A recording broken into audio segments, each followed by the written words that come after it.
नेहमीप्रमाणे आपण सकाळी 10 मिनिटाचा व्हिडिओ टाकलेला आहे व्यायामासाठी. व्यायामाला कारणं सांगू नका, व्यायामाला सुरुवात करा. समज गैरसमज हे वेगळे आहेत. दुसरी गोष्ट जे म्हणजे जिममध्ये व्यायाम करतात त्यांच्यासाठी हा आपण कन्सेप्ट नाही आहे, त्यांच्यासाठी पण चालतो. पण काय असतं, बऱ्याच वेळा गैरसमज होतो की हे काय आहे, हे काय आहे. जे सर्वसामान्य लोक आहेत म्हणजे आपले आई वडील, त्या लोकांच्या वयाच्या लोकांच्यासाठी आपण भरपुरी करतो आहे. आपल्या माता भगिनी आहेत जे ज्या लोकांना व्यायाम म्हणजेच काय माहीत नाही, की त्यांना जिमची भीती असते. सर्वांना वाटतं जिम म्हणजे डंबेल्स वजन उचलणं असाच व्यायाम प्रकार आहे का. तर त्यांच्यासाठी आपण व्हिडिओ बनवतो आहे.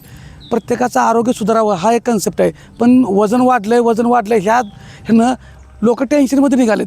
वजन कसं कमी करायचं हे फक्त औषध घेऊन औषधीवाला सांगतात. तर आपल्या औषध विकणाऱ्यांना पण कोणाला दोष द्यायचा नाही. पण नको तिथं तुम्ही येऊन पुढे करण्यापेक्षा त्यांना आपल्या भागातील मराठी लोकांना पॉझिटिव्ह करायचं आहे. मराठी बांधवांना खाली खेचू नका, खर्चात पाडू नका.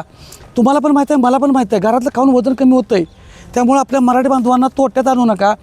त्यांना एक तर बघतोय आता कुठल्या साईडला तर पूर आला आहे, काय आला आहे, बराच काय प्रॉब्लेम आहेत. काही ठिकाणी दुष्काळ होतो. नको त्या ठिकाणी तुम्ही पैसे गुंतवून त्यांना वजन कमी करण्याच्या नादात लावू नका. वजन 3-4 किलो कमी करायचं 7-8 हजार रुपये खर्च करायला लावताय तुम्ही. ह्या गोष्टी जरा चुकीच्या होत आहेत.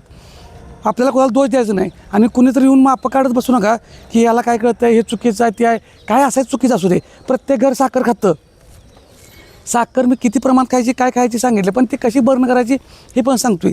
जिमला आलं पाहिजे हे पण आलंच पाहिजे असं सांगत नाही. त्यामुळे काय घरच्या घरी प्रत्येकाचा व्यायाम करायचा आहे.